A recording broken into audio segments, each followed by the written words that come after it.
Ang pagbara sa ilong usa ka simptomas nga nagiusa sa lain-laing mga sakit sa respiratoryo o allergy ug mahimo sab nga ipasabot nga usa ka pagbati sa baradong ilong. Apan unsa ang mga tambal sa barado nga ilong? Aron makunhuran ang mga simptomas nga mokonektara sa pag-uot sa ilong o pagkabara sa ilong, ang mga pagtambal kay mahimong lain-laing klase. Tambal sa pagpugong, example, paglikay sa pagkaladlad sa mga allergens, hugaw sa might o buhok sa iring o giro. Ang pagtambal sa pharmacological naglangkob sa pagpaminos sa mga epekto sa pag-uot sa ilong.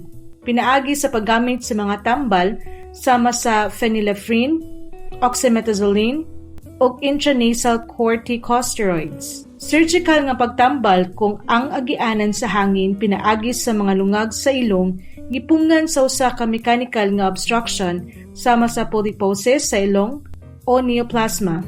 Kinahanglan nga gamiton ang husto nga pagtambal depende sa mga hinungdan sa baradong ilong.